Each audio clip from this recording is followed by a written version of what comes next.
విజయ్ కుమార్ గారిని ఇది పుస్తకంగా వస్తే బాగుంటుంది అని చెప్తే పాపం ఆయనకి ఎనలేని ప్రేమ, ఆయనకి సంతోషం. ఇన్నాళ్ళకి ఈయన పిల్లల్ని ఉద్దేశించి చెప్పినటువంటివి పుస్తకంగా వస్తున్నాయని వెంటనే దాన్ని పుస్తకంగా ప్రచురించారు. నేను అనుకున్నాను బహుశా 100 పేజీలో ఎంత వస్తుందేమో అనుకున్నాను. ఇప్పుడు తీసుకొస్తుంటే చూసి ఆశ్చర్యపోయా. 400 పేజీల పుస్తకం అయింది. అంటే నాకు చాలా ఆనందమైంది. ఎందుకని ఆనందమైంది అంటే ఇది చెప్పడం కొంచెం కష్టం. ఇది కథాభాగం కాదు.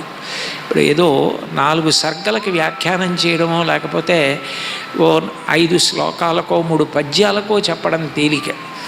15 నిమిషాలే మాట్లాడుతూ ఒక కొటేషన్ గురించి చెప్పాలి అంటే ముందు అది చెప్పిన ఆయన జీవిత చరిత్ర మీద అవగాహన ఉండాలి. నాకు సహజంగా స్వీయ చరిత్రలు అంటే చాలా ఇష్టం. నేను పెద్ద సీరియస్గా చదివాలి అనుకున్నప్పుడు రామాయణం ఎంత శ్రద్ధగా చదువుతానో జీవిత చరిత్రలు కూడా అంత శ్రద్ధగా చదువుతాను. నాకు చాలా ఇష్టం. వాళ్ళ కష్ట సుఖాలు వాళ్ళు జీవితంలో ఊంచుకోవడం అవన్నీ అందులో ఉంటాయని అది అంత శ్రద్ధగా చదువుతాను.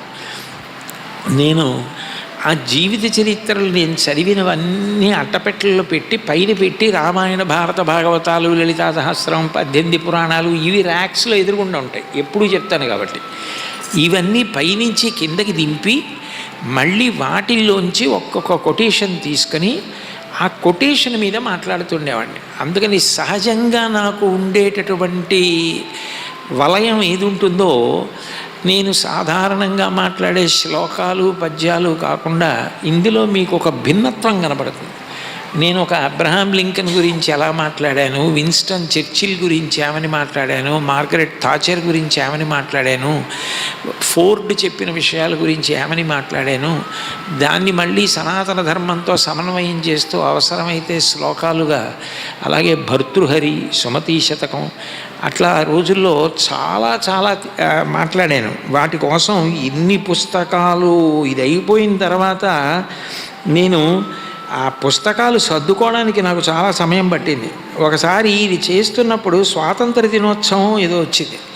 వస్తే జయ జయ జయ ప్రియ భారత జననీ శ్రీ దివ్యధాత్రి దానికి కూడా చెప్పా ఆ రోజున.